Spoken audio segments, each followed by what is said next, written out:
மத்தேயு sorry 2 Samuel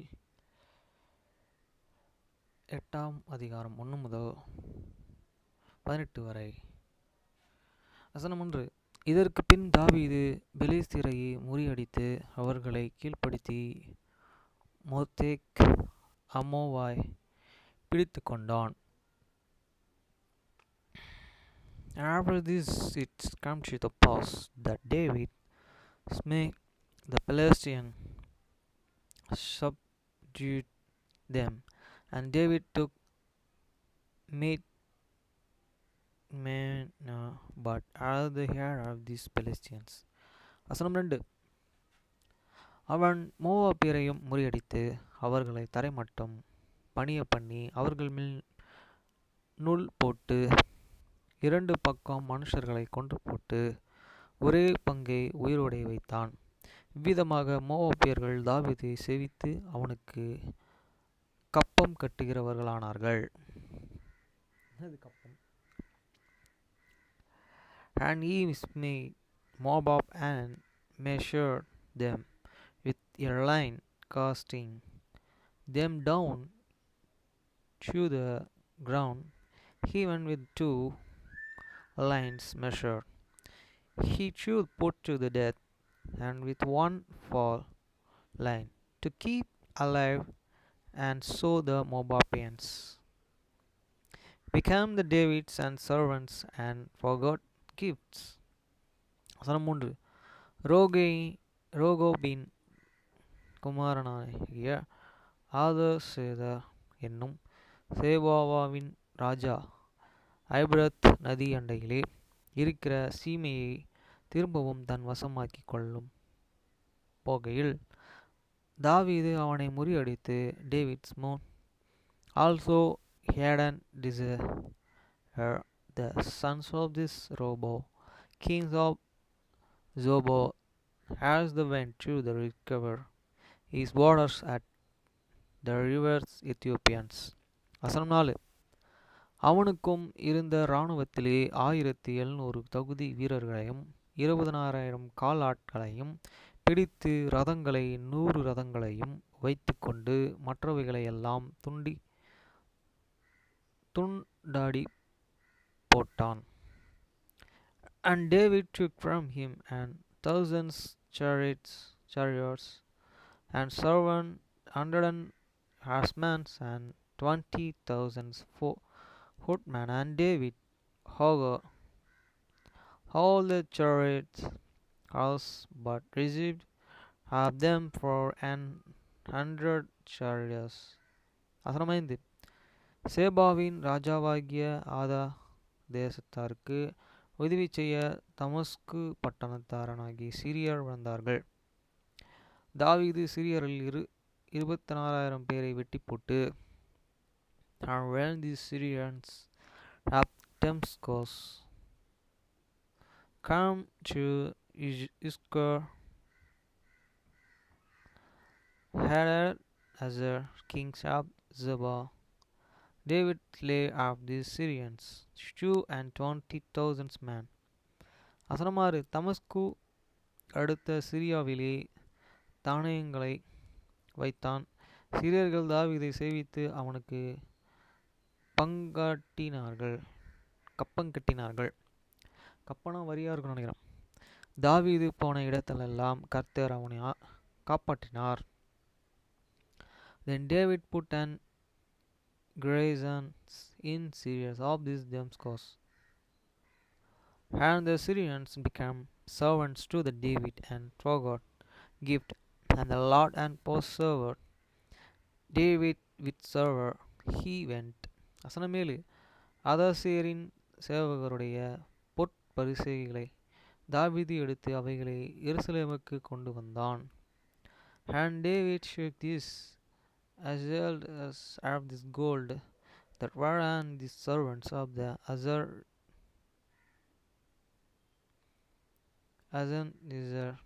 and forgot them to the Jerusalem. வசனம் 8. ஆதாதேசரின் பட்டணங்களாகிய பொத்திகேலும் போரோத்தாமில் இருந்து தாவீது ராஜா மிகவும் திரளான வெண்கலத்தையும் எடுத்துக்கொண்டு வந்து and from and bo and from and the Birati cities of the Adzar kings and David took the exceeding much bars. வசனம் 9 தாவீது ஆதாதேசத்தாருடைய எல்லா இராணுவத்தையும் முறியடித்த செய்தியை அமோத்தின் ராஜாவாகிய தேயி கேட்டபோது when Tay and King heard this, Hamon heard and this David had smitten all this host of the other Caesar. வசனம் 10 ஆதாதேசர் தேவியின் மேல் எப்பொழுதும் யுத்தம் பண்ணி கொண்டே இருக்கும்படி யாழ் ராஜாவாகிய தாவீதின் காசு செய்தியை விசாரிக்கவும் அவன் ஆயுததாருடைய யுத்தம் பண்ணி அவனை முறியடித்ததற்காக அவனுக்கு வாழ்த்துதல் சொல்லவும் தேயி தன் குமாரனாகிய யோரோமை ராஜாவினிடத்திலே அனுப்பினான். மேலும் யோரோம் தன் கையிலே வெள்ளியும் பொன்னும் வெண்கலமும் தட்டுமுட்டுகளையும் கொண்டு வந்தார்கள். Then Tay sent and Joram his sons unto the king, and David to the shields him and to the bless him, because he had unto God against Hadazer, and smitten him, and Hadazer had war with Tay, and Joram forgot with him, and vessels of the silvers, and vessels of the gold, and vessels of brass. வசனம் 11 அவன் கொண்டு வந்ததைகளை தாவீது ராஜா கீழ்ப்படுத்தினான். சிரியர், மோவாபியர், அம்மோன் புத்திரர்கள், பெலிஸ்தியர்கள், அமலேக்கியர்கள் என்னும் சகல ஜாதிகளிடத்திலும் which also King and David did and dedicate unto the Lord with the silver and gold that he had and dedicated of all the nations which he and subdued. வசனம் 12 ரோகோவின் குமாரனாகிய ஆதாசர் என்னும் சேபாவின் ராஜாவினிடத்திலும் கொள்ளையிட்டதிலும் எடுத்து கர்த்தருக்கு நியமித்த வெள்ளியோடும் பொன்னோடும் கூட கர்த்தருக்கு பிரதிஷ்டை பண்ணின of Syria and of Moab and of the children of the Ammon and of the Palestinians and of the Amalekites and of the spur of the Adrazar sons of Robo king of Azaba. வசனம் 13 தாவீது உப்புள்ளத்தாக்கிலே 19,000 சீரியரை முறியடித்து திரும்பி அதனால் கீர்த்தி பெற்றான். And David get him a name, and when he and returned from and meeting of the Syrians in the valley of the salt, being 18,000 men. வசனம் 14 ஏதோமிலே தானியங்களை வைத்தான். ஏதோம் எங்கும் அவன் தானியங்களையே வைத்ததனால் ஏதோமின் எல்லோரும் தாவீதை சேவிக்கிறவர்களானார்கள். தாவீது போன எல்லா இடத்திலும் கர்த்தர் அவனை காப்பாற்றினார். And he put an garrisons in the Edom to God. All the Edom put and garrisons, and all of the Edoms became and David's servants. And the world and perceived David and with served thee with van. வசனம் 15 அப்படியே தாவீது இஸ்ரவேலர் அனைத்தின் மேலும் ராஜாவாயிருந்தான். அவன் தன்னுடைய எல்லா ஜனத்திற்கும் நியாயம் நீதி செய்து வந்தான். And David regained over all the Israel, and David executed judgment and justice unto all his people. வசனம் 16 சேருவின் குமாரனாகிய யோவாப் இராணுவ தலைவனாயிருந்தான். அகிலுந்தின் குமாரனாகிய யோசபாத் மந்திரியாயிருந்தான். And Joab sons of the Azir was and over this house, and Josaphat the sons of Halier was and recorded. வசனம் 17 அதிதூமின் குமாரன் சேதேக்கும் அபியத்தரின் குமாரன் அகிமெலேக்கும் ஆசாரியனாயிருந்தான். Sheariah தம்பதியராயிருந்தான். And Azardo, the son of the Adikyu, and Azamelech, the sons of Abithair, were then princes, and Syria was on the scribe. வசனம் 18. யோதியாவின் குமாரன் பெனாயா கீர்த்தியாயிருக்கும் பெலாத்திற்கும் தலைவனாயிருந்தான். தாவீது குமாரரோ பிரதான இளைஞராயிருந்தார்கள். And being the sons of the Judah was over the both of charities, and the Philistines and David's sons were in the chief and rulers. Our friends, அப்பா இன்னைக்கு ஃபுல்லாக படித்து முடிச்சாச்சு பைபிளை. ஃபுல்லாக இல்லை, இன்னைக்கு படிக்க வேண்டிய வசனம் படித்து முடிச்சாச்சு. சர்ச்சுக்கு போயிட்டு வந்தாச்சு. சர்ச்சில் என்ன நடத்துனாங்கன்னா அண்ணாளுடைய கதையை நடத்தினாங்க. அதுக்கு முன்னாடி பாலிலாரி பொண்ணு பேசுனாங்க. என்ன தான் பேசுனாங்க எனக்கு தெரியல இங்கிலீஷில். ஆனால் தமிழில் ஒரு பிரதர் பேசினார், நல்லா பேசினார். அண்ணாளோட ஹஸ்பண்டோட நேம் தப்பாக சொன்னாங்க. அதுதான் தெரில, அதையும் பார்க்கணும். அண்ணாளுடைய இதை நம்ம பார்த்துருக்கோமே, படிச்சுட்டு வந்திருக்கோமே ரீசெண்டாக பைபிளில், நிறையா யூடியூப்பில் போட்டிருக்கோமே. எனக்கு ஞாபகம் இருக்கான பேர் ஞாபகம் இல்லை. ஆனால் சொன்ன பேர் வந்து ஏனோக்கேன் அப்படின்னு தான் சொன்னாங்க. அதுவான்றது உறுதிப்படுத்திக்கணும். அதேமாதிரி நாங்கள் கோயிலில் லெஃப்ட் ஹேண்ட் சைடு, இப்படி இந்த சென்னையிலேருந்து இப்படி வந்தால் லெஃப்ட் ஹேண்ட் சைடு உள்ள அப்படியா போனால் அனுமந்தன்புரம் என ஒரு ஊர் இருக்குது. அந்த ஊரில் ஆர்மி பீப்புள்ஸ்லாம் வந்து குண்டு அது இதெல்லாம் ட்ரைனிங் பண்ணிகிட்டு இருக்கும்போது நாங்கள் ஒரு இடத்த அங்கே போயிட்டு ஒரு லே அவுட்டை வாட்ச் பண்ணுறதுக்கு நாங்கள் போனோம். அந்த லே அவுட்டெலாம் அங்கே பார்த்திங்கன்னா ஸ்கொயர் பிட் 5 ரூபா போல், ஒரு 5 கிலோமீட்டர் சிங்கப்பெருமாள் கோயிலேருந்து. ஓகேங்களா? அங்கே ஒரு ரியல் எஸ்டேட் பார்த்துட்டு நாங்கள் அவரை பிக்கப் பண்ணிவிட்டு நேராக போனோம். போகும்போது நாங்கள் திரும்பி ரிட்டர்ன் வரும்போது பார்த்திங்கன்னா அந்த இடத்துல ஆர்மி பீப்புள்ஸ் ட்ரைனிங் பண்ணிகிட்டு இருக்காங்க. அந்த ட்ரைனர்ஸ் வந்து உள்ளே போகிறதுக்கு அந்த மலைக்கு நடுவில் உட்காந்து ட்ரெயின் பண்ணுறாங்க. அந்த ட்ரைனர் அங்கேருந்து கூட்டமாக நடந்து போயிட்டு இருக்கும்போது எங்கள் காருக்கு அவங்க வழி விட்டதை பார்க்கும்போது எனக்கு ரொம்ப ஆச்சரியமாக இருந்ததுங்க. ரொம்ப நேரம் நின்னாங்க, வண்டி எங்கேயோ வருது, இருந்தாலும் அவங்க நின்று பத்திரமா எங்களை வழி அனுப்பிச்சிட்டு அவங்க அதுக்கப்புறம் தான் போனாங்க. அதை பார்க்கும்போது அந்த மக்கள் வந்து அந்த யுத்த வீரர்கள் வந்து பார்த்திங்கன்னா நம்மளை பாதுகாக்கிறாங்க, மனிதர்களை பாதுகாக்கிறாங்க, எல்லையை பாதுகாக்கிறாங்க. அதுக்கு அடிப்படையான பொறுமை. அந்த மக்கள் பயந்துடக்கூடாது, நம்மளை தாக்க வராங்க அப்படின்ற மாதிரி எல்லாம் இல்லாமல் அவங்க ரொம்ப நம்மளை சூப்பராக அந்த இடத்துல ரொம்ப நேரம் நின்றுட்டு அதுக்கப்புறம் தான் அவங்க அப்படியே கிராஸ் பண்ணி போனாங்க. ஆனால் ட்ரைனர்ஸ் அவங்களாம் ட்ரைனிங் எடுக்கிறவங்க. இன்னொரு காரியம் அது நான் வரல, இதுதான் சொல்லணும்னு தான் சொல்லிட்டேன். அடுத்து பார்த்திங்கன்னா சர்ச்சுக்கு போனோம். சர்ச்சில் வந்து அதே மாதிரி இன்றைக்கி என்ன கிளாஸ் பார்த்திங்கன்னா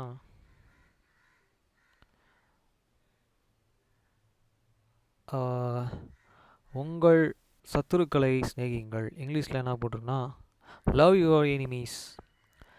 இது தான் போட்டிருந்தாங்க. இதுதான் இன்றைக்கி கிளாஸ் சர்ச்சில். இந்த கிளாஸ் வந்து நான் லிங்க்ஸ் வந்து என்னுடைய வாட்ஸ்அப் குரூப்லலாம் ஷேர் பண்ணியிருக்கேன். வாட்ஸ்அப் ஸ்டேட்டஸ்லேயும் கண்ணனுக்கு மட்டும் தான் ஷேர் பண்ணேன். இதில் என்ன போட்டிருக்குன்னா இதையும் நான் படிச்சிடலான்னு நினைக்கிறேன். உங்கள் சத்துருக்களை சிநேகியுங்கள். தலைவர் டாலின் ஹெச் ஓக்ஸ் பிரதான தலைமையில் முதல் ஆலோசகர்.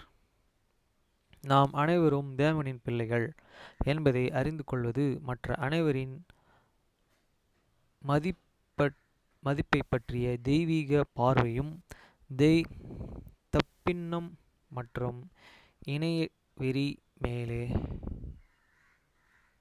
மேலே எழும்பும் விருப்பத்தையும் திறமையையும் தருகிறது. ஓகேயா? வசனம் இது வந்து அவர் எத்தனை பேர் ஆனால் 1 2 3 4 5 6 7 8 9 10 11 12 13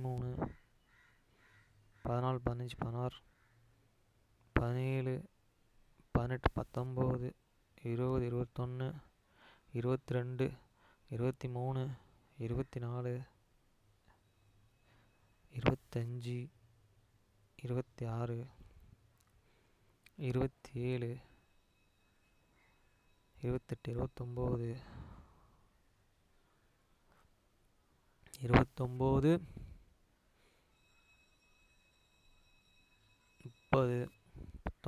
32, 33, 34, 34 இது கொடுத்துருக்காங்க. ஓகேங்களா? 34 ஃபேராக இருக்குது. அதில் ஃபஸ்ட்டு என்னென்னா, கர்த்தருடைய போதனைகளை நித்தியத்திற்கும் தேவனின் எல்லா பிள்ளைகளுக்கும் மானதாகும். இந்த செய்தியில் நான் அமெரிக்காவிலிருந்து சில எடுத்துக்காட்டுகளையே தருவேன். ஆனால் நான் போதிக்கும் கொள்கைகள் எல்லாம் இடங்களுக்கும் பொருந்தும். அரசியல் உறவுகள் மற்றும் கொள்ளைகளின் கோபம் வெறுப்பு நிறைந்த காலத்தில் நாம் வாழ்கிறோம். இந்த கோடையில் சிலர்கள் சமாதான எதிர்ப்புகளையும் தாண்டி அழிவுகரமான நடத்தைகளில் ஈடுபட்டதை நாம் உணர்ந்தோம். பொது அலுவலகங்களான தற்போதைய சில பிரச்சனைகளை அதை நாம் உணர்கிறோம். திருஷ்டவசமாக இன்றைய சில நமது சபை கூட்டங்களிலே அரசியல் அறிக்கைகள் மற்றும் அன்பற்ற குறிப்புகள் ஆகியவற்றை கூட சிந்தியுள்ளன. ஒரு ஜனநாயகம் அரசாங்கத்தில் முன்மொழியப்பட்ட வேட்பாளர்களை மற்றும் கொள்கைகள் குறித்து நமக்கு எப்பொழுதும் வேறுபாடுகள் இருக்கும். இவற்றினும் கிறிஸ்துவின் சீஷர்களாக நாம் பல அமைப்புகளில் அரசியல் கொள்கைகளை விவாதிக்கப்படுகின்றன அல்லது கண்டிக்கப்படுகின்றன. கோபத்தையும் வெறுப்பையும் கைவிட வேண்டும். இங்கே வந்து ஜீசஸ் வந்து ஒரு இடத்துல நின்று எல்லாத்துக்கும் போதிப்பார்ல, அந்த ஒரு பிக்சர் இருக்குது. நமது இரட்சகரின் போதனைகளை ஒருவேளை நான் அறியப்பட்டு ஆனால் அறியாதவாகவே நடைமுறையிலே உள்ளது. உனக்கு அடுத்தவனை சிநேகி, உன் சத்துருவை பகைப்பாயாக என்று சொல்லப்பட்டதை கேள்விப்பட்டிருப்பீர்கள். நான் உங்களுக்கு சொல்கிறேன், உங்கள் சத்துருக்களை சிநேகியுங்கள், உங்கள் பகைஞர்களுக்கு நன்மை செய்யுங்கள், உங்கள் நிந்திக்கிறவர்களுக்காகவும் உங்களை துன்பப்படுத்துகிறவர்களுக்காகவும் ஜெபம் பண்ணுங்கள். மத்தேயு 5:43-44 வரை போட்டிருக்கல. பல தலைமுறைகள் யூதர்கள் தங்கள் எதிரிகளை வெறுக்க கற்பிக்கப்பட்டு இருக்கின்றனர். பின்னர் அவர்கள் ரோமானிய ஆக்கிரமிப்பின் ஆதிக்கம் மற்றும் கொடுமைகளின் கீழ் பாடுபட்டனர். ஆனாலும் உங்கள் சத்துருக்களை சிநேகியுங்கள், உங்கள் இழிவாக பயன்படுத்துகிறவர்களுக்கு நன்மை செய்யுங்கள் என இயேசு அவர்களுக்கு கற்றுக் கொடுத்தார். இங்கே இயேசு வந்து அவர் உயிர்த்தெழுந்து அமெரிக்காவில் போயிட்டு அங்கே அவர் பிரஸ்தாபமாகிறாரு. அதை இந்த படத்தில் காட்டுறாங்க. தனிப்பட்ட மற்றும் அரசியல் உறவுகளுக்கு என வித புரட்சிகள் போதனைகள், ஆனால் அதைகளை நம்முடைய இரட்சகர் கட்டளையிடுகிறார். மார்மோன் புஸ்தகத்தில் நாம் வாசிக்கிறோம், மெய்யாகவே மெய்யாகவே நான் உங்களுக்கு சொல்கிறேன், பிணக்கின ஆவியை உடையவன் என்னுடையவன் அல்ல, பிணக்குகளின் தந்தையாகிய பிசாசினுடையவன். அவன் மனுஷர்கள் ஒருவரோடும் ஒருவர் கோபத்தினாலே வாதிக்க வேண்டும் என்று அவர்களுடைய இருதயம் தூண்டி விடுகின்றன. 3 நிப்பி 11:29. இதில் என்ன சொல்கிறான்னா, பிணுக்கு ஒருத்தனை படி எப்போ சொல்கிறான்னா, அவன் பிசாசனுடையவன் சொல்கிறார். உமது எதிரிகளையும் சத்துருக்களையும் அப்போ சொல்லக்கூடாது, அந்த மாதிரி சிநேகிக்கணுன்றார். நமது எதிரிகளையும் சத்துருக்களையும் சிநேகிப்பது எளிதல்ல. நம்மில் பெரும்பாலானவர்கள் அன்பு மற்றும் மன்னிப்பு என்ற கட்டாயத்தை எவ்விடத்தில் என்று தலைவர்கள் கார்டன் பி. ஹிங்க்லி, குறிப்பிட்டார். அதற்கு நமது திறன் விட அதிக சுய ஒழுக்கம் தேவைப்படுகிறது. ஆனால் அது அவசியமாக இருக்க வேண்டும். என்றால் உன் தேவனாகிய கர்த்தரில் அன்பு கூறுவாயாக, உன்னிடத்தில் நீ அன்பு கூறுவது போல உன் அயலானிடத்திலும் அன்பு கூறுவாயாக என்பது இரட்சகரின் 2 பெரிய கட்டளைகள். மத்தேயு 22:37-39. அது சத்தியமாக இருக்க வேண்டும். ஏனெனில் அவர் போதித்தார், கேளுங்கள் அது உங்களுக்கு கொடுக்கப்படும், தேடுங்கள் நீங்கள் அதை கண்டடைவீர்கள். மத்தேயு 7:7 போட்டிருக்கு. மனிதரின் சட்டங்களுக்கும் நமது உடன்படிக்கைகளுக்கும் உலக இந்த தெய்வீக கட்டளைகளை நாம் எவ்வாறு காத்துக்கொள்வது? அஷ்டவாங்க மனுஷரால் உருவாக்கப்பட்ட சட்டங்களின் நடைமுறைகளுடன் அவரது நித்திய பிரமாணங்கள் எவ்வாறு நிலைப்படுத்துவதாவது என்பதற்கு மீட்பரின் சொந்த உதாரணம் நம்மிடம் உள்ளது. யூதர்கள் ரோமுக்கும் வரி செலுத்த வேண்டும் என்று கேள்வியுடன் சத்துருக்கள் அவரை சிக்க வைக்க முயன்றபோது அவர் சீசரின் உருவத்தையே அவர்கள் நாணயங்களில் சுட்டி காட்டி அறிவித்தார். அப்படியானால் ராயனுடையதை ராயனுக்கும் தேவனுடையதை தேவனுக்கும் செலுத்துங்கள். லூக்கா 20:25 சொல்லப்பட்டிருக்கு. இதில் ஜீசஸ் ஒரு காயின், இங்கே ஒரு படம் போட்டிருக்கு. அந்த படத்தில் ஜீசஸ் ஒரு காயின் காட்டி அந்த காயினை ராயனுக்கு தேவனுக்கு தேவன் செலுத்தணும். அப்புறம் தேவனுடைய கட்டளைகள் நம்ம படித்து அவருடைய இதை நம்ம மற்றவங்களுக்கு வெளியே காட்டணும். நமக்குள்ளே ஏசு இருக்காருன்றதை நம்ம வெளியே காட்டணும். இதுதான் சொல்கிறேன். எனவே சமூக அதிகாரத்தின் கீழ் நம் நிம்மதியாக வாழ மனிதர்களின் சட்டங்கள் ராயனுக்கு வழங்குவது பின்பற்ற வேண்டும். மேலும் நம்முடைய நித்திய இலக்க நோக்கி தேவனின் பிரமாணங்களை பின்பற்ற வேண்டும். ஆனால் இதை நாம் எவ்வாறு செய்வது? குறிப்பாக நாம் எதிரிகளையும் சத்துருக்களையும் சிநேகிக்க நாம் எவ்வாறு கற்றுக்கொள்வது? கோபத்துடன் சண்டையுடன் வேண்டாம் என்று இரட்சகரின் போதனைகளை ஒரு நல்ல முதல் படியாகவும், பிசாசு பிணக்கின் தந்தை, அவன் தன் கோபத்துடனே போராட மனிதர்களையே தூண்டுகிறான். அவன் தனிநபர்களுடைய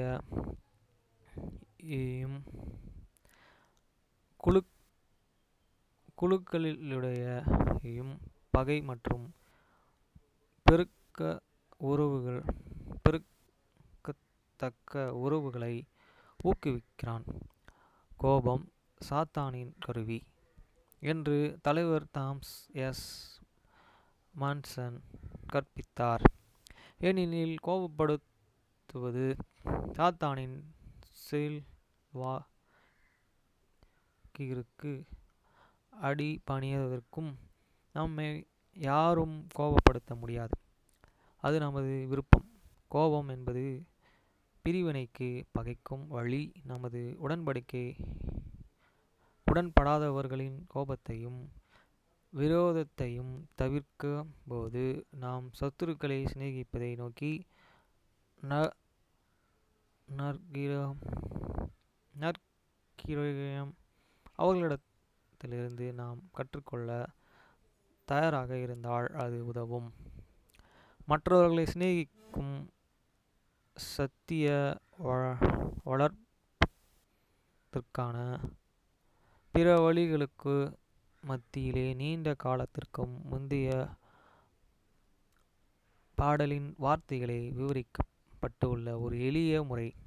நாம் பல்வேறு கலாச்சாரங்களை புரிந்து கொண்டு ஜனங்களுடனே தொடர்பு கொள்ள முயலும்போது அவர்களை பற்றி அறிந்து கொள்வதும் நாம் முயல வேண்டும் என்ற சூழ்நிலைகளிலே அறிமுகம் இல்லாதவர்களின் சந்தேகம் அல்லது விரோதம் கூட நட்புக்கு வழிகாட்டலாம். அல்லது தனிப்பட்ட தொடர்புகளை புரிதல்களையும் பரஸ்பர மரியாதைகளையும் ஏற்படுத்தும் போது அன்புக்கும் கூட வழிவகுக்கலாம். நம்முடைய சத்துருக்களையும் நாம் எதிரிகளையும் சிநேகிக்க கற்றுக்கொள்வது இன்னும் பெரிய உதவி. அன்பின் வல்லமை புரிந்து கொள்ள முற்படுவது எதை பற்றி பல தீர்க்க தரிசன போதனைகளை 3 விதமே. தீர்க்கதரிசி ஜோசப் ஸ்மித் கற்பித்த இது அன்பு. அன்பு சிநேகிக்கிறது. அன்பு ஒரு காலமும் மறிவதைக்குரிய பழைமொழி. அன்பே ஊற்றுவோம் எல்லா மனுஷ குலத்துக்கும், எங்கள் தயவை வெளிப்படுத்துவோம். தலைவர் ஹேவர்ட் டபிள்யூ ஹண்டர் போதித்தார், எல்லா இடங்களிலும் ஆண்களும் பெண்களும் தயவான, சாந்தமுள்ள, தாழ்மையுள்ள கிறிஸ்துவின் தூய அன்பை பிரயோகித்தால் நாம் வாழும் உலகம் பெரிதும் பயனுடையும். அது பொறாமை அல்லது பெருமை இல்லாமல் உள்ள. இது பதிலுக்கு எதை நாடுவதில்லை. இதிலே மதவெறி, வெறுப்பு அல்லது வன்முறைகள் இடமில்லை. மத நம்பிக்கை, இனம், தேசிய நீதி நிலை, கல்வி அல்லது கலாச்சாரம் ஆகியவற்றை பொருட்படுத்தாமல் கிறிஸ்துவை அன்பிலே ஒன்றாக வாழ இதுவே பல்வேறு மக்கள் ஊக்குவிக்கிறது. மற்றும் தலைவர் ரஸ்ஸல் எம். நெல்சன் முழு மனித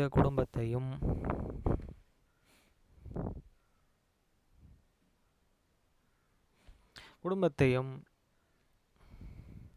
அரவணைக்க நமது அன்பின் வட்டத்தை விரிவுபடுத்த வேண்டும் என்று வலியுறுத்தியுள்ளார். நமது எதிரிகளை சிநேகிப்பதில் ஒரு முக்கிய அங்கம் நமது பல்வேறு நாடுகளின் சட்டங்களை கடைப்பிடிப்பதின் மூலம் இறைவனுக்கு கட்டுப்படுவதற்கும். இயேசுவின் போதனைகளை புரட்சிகரமான என்றாலும் அவர் புரட்சியை அல்லது சட்ட மீறலை காப்பாற்றவில்லை.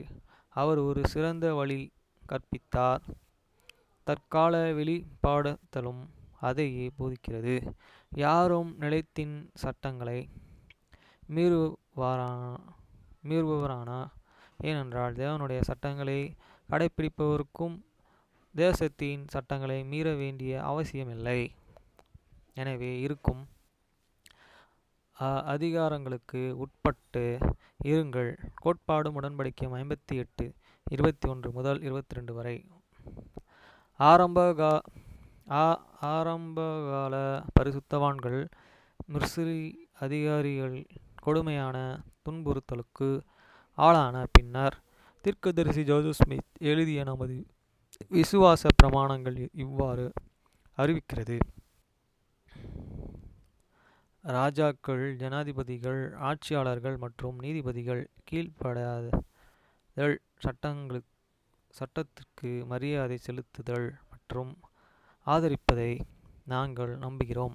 விசுவாச பிரமாணம் 1:12 சட்டத்தின் வல்லமையுடன் செய்யப்படும் அனைத்தையும் நாங்கள் ஏற்படுத்துகிறோம் என்பது அதன் அர்த்தம் அல்ல.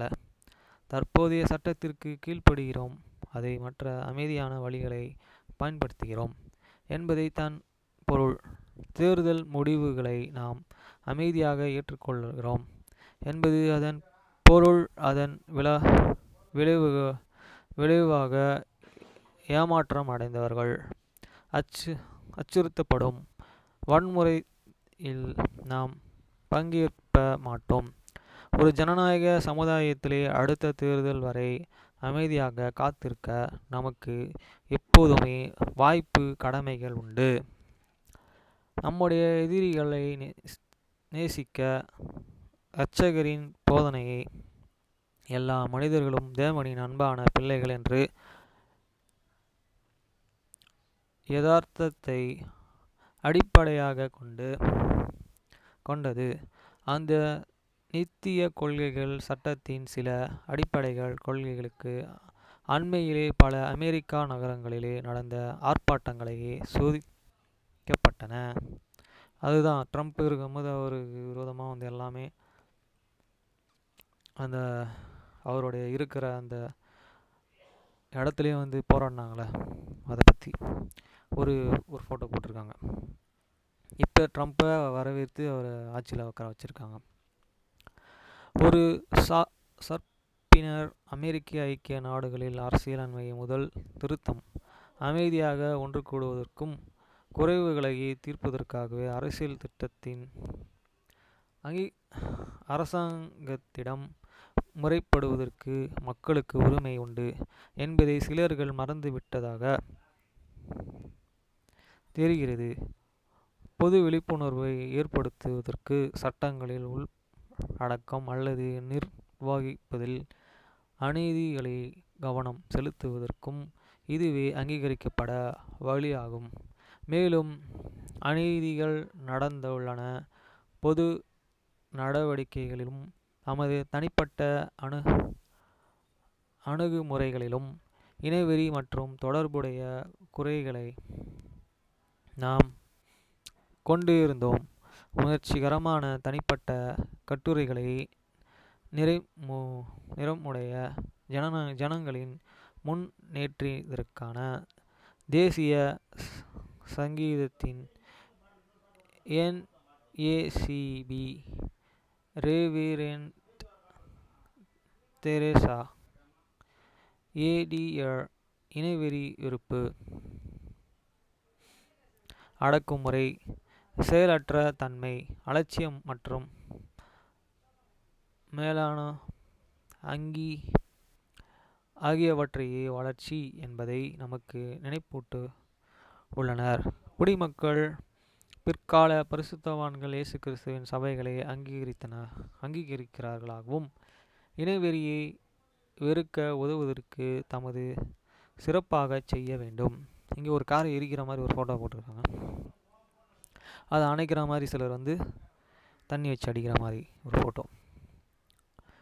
மறுபுறத்தில் இந்த ஆர்ப்பாட்டங்களை பங்கேற்கிறவர்கள் மற்றும் ஆதரவாளர்கள் சிறுபான்மையினர்கள் மற்றும் அதை தொடர்ந்து வந்த சட்ட விரோத செயல் அரசியல் அமைப்புகள் பாதுகாக்கப்பட்ட ஆர்ப்பாட்டங்கள் அமைதியான எதிர்ப்புகள் என்பதை மறந்துவிட்டதாக தெரிகிறது. எப்பவுமே ஒரு ஆர்ப்பாட்டம்னா இப்போ இருக்க கவர்மெண்ட் போனோன்னா அடுத்த கவர்மெண்ட் வர வரைக்கும் நம்ம வெயிட் பண்ணி ஓட்டு போடணும். அதுதான் அதில் சொல்கிறாங்க. அதுக்கு முன்னாடியே நம்ம ஆர்ப்பாட்டம்லாம் பண்ணக்கூடாது, பொருட்களை சேதப்படுத்தக்கூடாது அப்படின்னு சொல்கிறாங்க. தெரிகிறது. எதிர்ப்பாளர்களுக்கு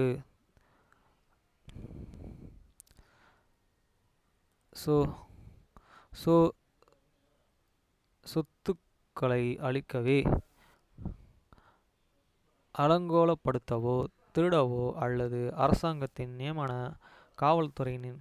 காவல்துறையினரின் அதிகாரங்களை குறைவாக மதிப்பிடவோ உரிமை இல்லை. அரசியல் அமைப்பிலும் சட்டங்களிலும் புரட்சி அல்லது அராஜகத்திற்கு அழைப்பு இல்லை. காவல்துறை எதிர்ப்பாளர்கள் ஆதரவாளர்கள் மற்றும் பார்வையாளர்கள் என்ற நாம் அனைவரும் நமது உரிமைகளின் வரம்புகளையும் தற்போதுள்ள சட்டத்தின் எல்லைக்குள் இருக்கும் நமது கடமைகளையும் முக்கியத்துவத்தையும் புரிந்து கொள்ள வேண்டும். ஆபிரகாம் லிங்கன் படும் கும்பல் சட்டத்தால்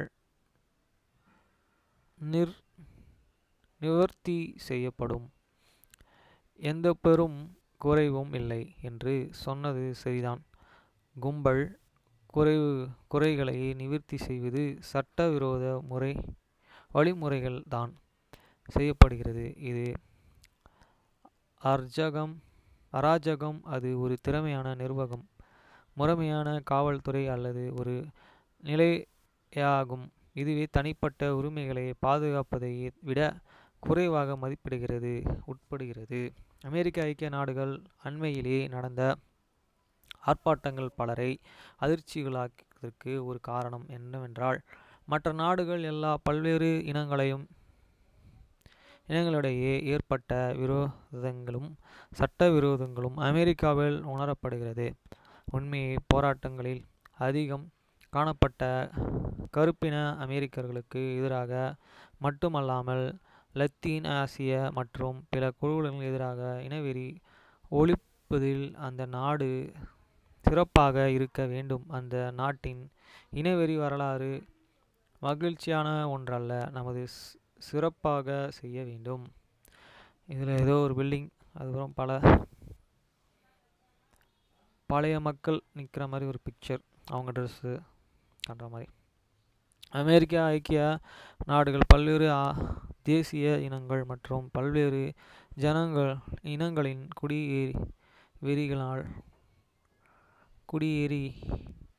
குடியேறிகளால் நிறுவப்பட்டது. அதன் ஒன்றிணைக்கும் நோக்கம் ஒரு குறிப்பிட்ட மதத்தை நிறுவுவதே, அல்லது பல நாடுகளின் வேறுபட்ட கலாச்சாரங்கள் அல்லது பழங்குடி விசுவாசங்களை நிலைநிறுத்துவதே, அல்லது நமது நிறுவிய தலைமுறை ஒரு புதிய அரசியலமைப்பு மற்றும் சட்டங்களில் ஒன்றிணைய முயன்றுகிறது. நமது ஒன்றிணைக்கும் ஆவணங்களில் அல்லது அவற்றின் அர்த்தம் பற்றிய தற்போதைய புரிதல்கள் சரியானது என்று சொல்வதற்கில்லை. அமெரிக்க ஐக்கிய நாட்டின் முதல் 2 நூற்றாண்டுகளில் வரலாறு பெண்களுக்கான வாக்குரிமை மற்றும் குறிப்பாக அடிமைப்படுத்தப்பட்டவர்களுக்கு சுதந்திரத்தின் அனைத்து அம்சங்களும் கிடைக்கும் என்று உறுதிப்படுத்தும் சட்டங்கள் உட்பட அடிமைத்தனத்தை ஒழித்தல் போன்ற பல சுதந்திரிப்புகளின் தேவைகளையே காட்டியது. ஏல் பல்கலைக்கழகம் 2 அறிஞர்கள் அண்மையிலே நமக்கு நினைப்பூட்டினர். அதன் அனைத்து முறைப்படுகளுக்கும் ஐக்கிய நாடுகள் ஒரு மாறுபட்ட மற்றும் பிளவுபட்ட சமுதாயத்தை ஒன்றிணைக்க தனித்துவமான ஆயுதம் கொண்டுள்ளது. அதன் குடிமக்கள் ஒரு தேசிய அடையாளங்களுக்கும் பன்முக கலாச்சாரத்திற்கும் இடையே தேர்ந்தெடுக்க வேண்டியதில்லை. அமெரிக்கர்கள் இரண்டையும் கொண்டு இருக்கலாம், ஆனால் முக்கியமான அரசியலமைப்பின் மீதான தேசபக்தி நமது கருத்தின் வேறுபாடுகளையும் பொருட்படுத்தலாம். அரசியலமைப்பினூடாகவும் அதன் மூலமாகவும் நாம் ஒற்றுமையாக இருக்க வேண்டும். பல ஆண்டுகள் முன்பு ஒரு பிரிட்டிஷ் வெளியுறவு செயலாளர்கள் இந்த மாபெரும் ஆலோசனையை பெரும் சான்றிதழ்கள் ஒரு விவகாரத்தில் அளித்தார். நமக்கு நித்திய கூட்டங்களில் இல்லை, நமக்கு நிரந்தர எதிரிகள் இல்லை. நமது நலன்கள் நிரந்தரமானவை. இந்த நலன்களை பின்பற்றுவது நமது கடமையாகும். அரசியல் விஷயங்களில் நித்திய மற்றும் நிரந்தர நலன்களையே பின்பற்ற இது ஒரு நல்ல மதசார்பற்ற காரணம். கூடுதலாக, லார்ட்ஸ் கர்ஸின் கோட்பாடு நமக்கு வழிகாட்ட மற்றொரு நித்திய நலனை கற்றுக் கொடுக்கிறது. அமெரிக்க ஐக்கிய நாட்டின் அரசியல் அமைப்பையும் நம் நாடுகளின் பல அடிப்படை சட்டங்களையும் உணர்த்தியது நமது இரட்சகரின் போதனைகளையே. தற்காலிக கூட்டங்களுக்கும் பதிலாக நிறுவப்பட்ட சட்டத்திற்கு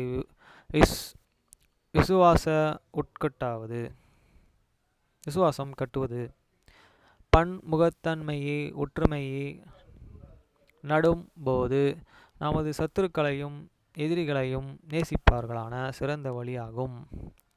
நாம் அனைவரும் தேவனின் பிள்ளைகள் என்பதை அறிந்து கொள்வது மற்ற அனைவரின் மதிப்பு பற்றி தெய்வீக பார்வையையும் தப்பெண்ணம் மற்றும் இனவெறிக்கு மேலே உயர விருப்பத்தையும் திறனையும் தருகிறது. இந்த தேசத்தின் வெவ்வேறு இடங்களில் நான் பல ஆண்டுகளாக வாழ்ந்து வருவதால் கீழ்ப்படிந்ததும் நம் தேசத்தின் சட்டங்களையே மேம்படுத்துவதும் நம்முடைய சத்துருக்களையும் நம் எதிரிகளையும் நேசிக்கவும் முடியும் என்று கர்த்தர் எனக்கு கற்றுக் கொடுத்தார் எழுதினது அல்லது என்னென்றாலும் நம்முடைய கர்த்தராகிய இயேசு கிறிஸ்துவின் உதவியுடன் இது சத்தியமாகும். சிநேகியுங்கள் என அவர் இந்த கட்டளைகளை கொடுத்தார். நாம் அதற்கு கீழ்ப்படிய முற்படும்போது அவருடைய உதவியை அவர் உறுதியளிக்கிறார்.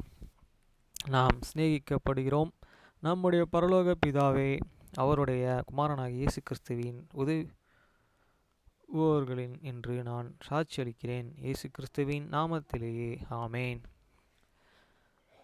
அதே மாதிரி இன்றைக்கி ஒரு கம்ஃபர்டபுள் கிடச்சிது. அந்த கம்ஃபர்டபுள் நம்ம எப்பயுமே அது கூட வரணும் அப்படின்னு ஒரு ஆசை. கம்ஃபர்டபுள் அப்படின்னா அது ஒரு குட் ஸ்பிரிட். அது கடவுள் தான் கொடுக்குறாரு. அது சர்ச்சுக்கு போனாலும் எனக்கு கிடச்சிது எனக்கு. ஓகேங்களா? இப்போ அந்த வீடியோ என்ன ஆகுதான்னு தெரில, பார்க்கணும்.